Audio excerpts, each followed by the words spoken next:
Hello friends, welcome back to my channel. Friends, ನಾನಿವತ್ತು ರವೆ ಉಂಡೆಯನ್ನು ಮಾಡ್ತಾಯಿದ್ದೀನಿ. ಫ್ರೆಂಡ್ಸ್, ಈ ರವೆ ಉಂಡೆಯನ್ನು 10 ನಿಮಿಷದಲ್ಲೇ ರೆಡಿ ಮಾಡ್ಕೋಬೋದು. ಪಾಕ ಏನು ಮಾಡೋದು ಬೇಕಾಗೋದಿಲ್ಲ.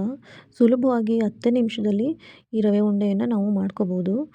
ಮಾಡ್ಕೊಳ್ಳೋದಕ್ಕೆ ಏನೇನು ಇಂಗ್ರೀಡಿಯೆಂಟ್ಸ್ ಬೇಕು ನೋಡ್ಕೊಂಬರೋಣ ಬನ್ನಿ. ನಾನಿಲ್ಲಿ ಗೋಡಂಬಿ ಮತ್ತು ಬಾದಾಮಿಯನ್ನು ಈ ರೀತಿಯಾಗಿ ಕಟ್ ಮಾಡಿ ಇಟ್ಕೊಂಡಿದ್ದೀನಿ.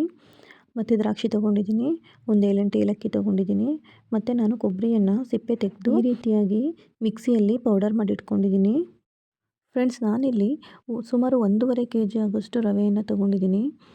ನಾನು ಲೋಟದಲ್ಲಿ ಅಳತೆ ಮಾಡಿ ಹಾಕ್ಕೊಂಡಿದ್ದೀನಿ.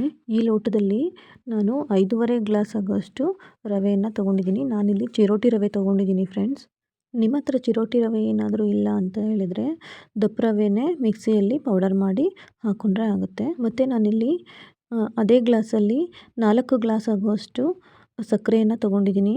ಸಮ ಅಳತೆ ಹಾಕಿದ್ರೆ ಜಾಸ್ತಿ ಆಗಿಬಿಡುತ್ತೆ ಸ್ವೀಟು. ಈ ಅಳತೆನಲ್ಲಿ ಮಾಡಿದ್ರೆ ಕರೆಕ್ಟಾಗಿ ಬರುತ್ತೆ. ರವೆಯನ್ನು ಲೋ ಫ್ಲೇಮಲ್ಲಿಟ್ಟು ಚೆನ್ನಾಗಿ ಫ್ರೈ ಮಾಡ್ಕೋಬೇಕು. ಇವಾಗಿದು ಚೆನ್ನಾಗಿ ಫ್ರೈ ಆಗಿದೆ. ಇವಾಗ ನಾನಿಲ್ಲಿ ಪೌಡರ್ ಮಾಡಿ ಇಟ್ಕೊಂಡಿರೋಂಥ ಕೊಬ್ಬರಿಯನ್ನು ಕೂಡ ಹಾಕೋತಾ ಇದ್ದೀನಿ. ಮತ್ತು ನಾನಿಲ್ಲಿ ಏಲಕ್ಕಿ ಪುಡಿಯನ್ನು ಕೂಡ ಸೇರಿಸ್ಕೊಂಡು ಚೆನ್ನಾಗಿ ಫ್ರೈ ಮಾಡ್ಕೋತಾ ಇದ್ದೀನಿ. ಇವಾಗ ಇದಾಗಿದೆ. ಇವಾಗ ನಾವು ಡ್ರೈ ಫ್ರೂಟ್ಸನ್ನು ಫ್ರೈ ಮಾಡ್ಕೊಳ್ಳೋಣ. ನಾನಿಲ್ಲಿ ಒಂದು ಪಾತ್ರೆ ಸ್ಟವ್ ಮೇಲಿಟ್ಟು 2 ಸ್ಪೂನ್ ತುಪ್ಪ ಹಾಕ್ಕೊಂಡಿದ್ದೀನಿ. ಇವಾಗ ನಾವು ಬಾದಾಮಿ ಮತ್ತು ಗೋಡಂಬಿಯನ್ನು ಹಾಕಿ ಫ್ರೈ ಮಾಡ್ಕೋತಾ ಇದ್ದೀನಿ.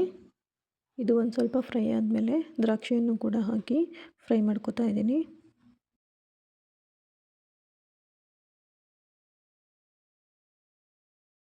ಇವಾಗ ಡ್ರೈ ಫ್ರೂಟ್ಸ್ ಎಲ್ಲ ಚೆನ್ನಾಗಿ ಫ್ರೈ ಆಗಿದೆ.